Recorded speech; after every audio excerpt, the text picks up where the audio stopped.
Welcome back to Rufus, my 2003 Audi A2. Today we're going to be sorting out the interior of Rufus with just £10, £10 sterling, rest in peace, Queenie. And of course I didn't spend cash because, I mean, we're all heading very quickly into the cashless society where the government can monitor everything we're doing. I, of course, just used my card, bought some stuff online. So there's this bumper trim, some stickers, and most interestingly, a Pritt stick. I never thought I'd have to see one of those again after leaving school, but here we are. It's German as well, so works well with this Audi. And I say we're going to be doing it, I have actually already done it. So in the late 90s, in Audi's infinite wisdom, they decided to use dark chocolate instead of paint to paint the various bits of the interior where you touch buttons and switches and things, in order to give it a soft, luxurious feel. As we know, the dark chocolate, or soft touch plastic as they called it, would melt over time and basically come off and leave this horrible finish. Instead of Cadbury's, I'm using this bumper and trim paint. And what I've done is I've basically spray painted the light switch here, which I think Audi knew that this was going to be a problem because this is the easiest thing to remove in the world. They actually designed it to be removed by just pushing the dial in, turning it, and then pulling the whole unit out and disconnecting it at the back. Because you want light to show through in various parts, like where the symbols for the lights are, I masked them off with little pieces of blue tack and then basically spray painted this whole thing. Didn't do the best job on this bit because I didn't scrape off all the old stuff, and you can see the flaky pattern underneath if you look close, but I think it's all right. I'm happier with that. And then the other thing that was real bad, if you may remember, is the traction control button, or the ASR button as Audi would call it. Somebody had coloured that in with a Sharpie because it had basically all flaked off. It looked terrible, so that's been spray painted, and that looks really nice actually.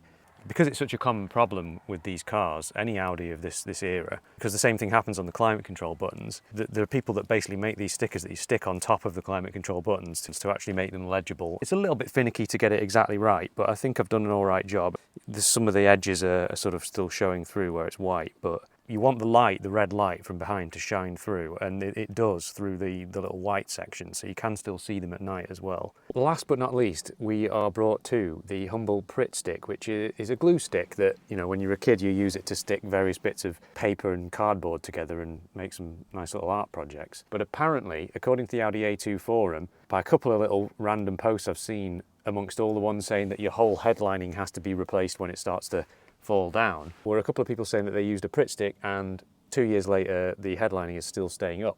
Obviously for most headlinings, if it was coming down in the middle, there'd be no way of getting this underneath it, but because, as you can see here, at the back where it's peeling down, it's just started to come down everywhere since I bought this car. Don't forget, these cars are now 20 to 25 years old, and I think Audi must have been using golden syrup to stick the headlining up. You might have noticed all these horrible glue marks up here. That is not this. The glue marks are from somebody else using some other inappropriate kind of glue. And it has worked on this rear bit here. I've done it, and it has stuck. I tried it here and it hasn't. I'm going to give it another go now and see if I can get it to stay. But I do have to be extremely careful because you end up pulling everything else down when you're doing it.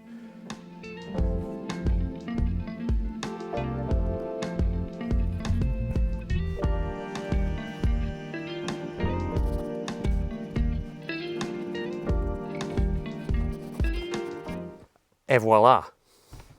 So I'm going to be taking Rufus to Rustival number 2, which is an event run by a few YouTubers. It's on the 28th of September, which will be in a week's time from when this video is released. It's down at the British Motor Museum, and I went to the first one earlier in the year and it was really good. Despite the fact that this car doesn't really rust, I think will be perfect for that show because he is a little bit ropey around the edges. If you are going to Rustival, please do let me know. If you see me there or you see the car there, whatever, just say hello. It'd be interesting to meet people. So Rufus, although he seems to be driving quite well, he is still a little bit ill, a little bit sick. We do still have a problem with the misfire, and that is now looking a little bit more serious. It doesn't happen all the time, and the car still performs really well. It's definitely got the power that I would expect of a 1.4 litre engine. It's not misfiring like under load when I'm driving, like when I'm like this, like driving hard now.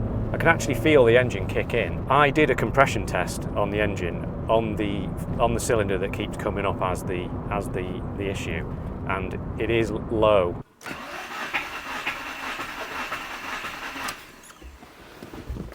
Uh-oh, SpaghettiOs. I'm kind of like hoping here that it's something like a sticky valve. I think that would explain it. If it was sat idling and then it has the issue, when the engine's not spinning quickly, then maybe the valve, you know, there's a valve that's staying open. I'm going to take this car to an Audi A2 specialist. Now, believe it or not, there is one of those in the UK. It might be the only one, and it just so happens to be not that far away from where I am. They're called WOM Automotive. We'll have to see what they think of the car, and hopefully they can investigate a little bit further and see what's going on with the engine, and also just have a look over the car and see what they think of the rest of Rufus. I'm going to keep driving it for now because I do think that he drives really well.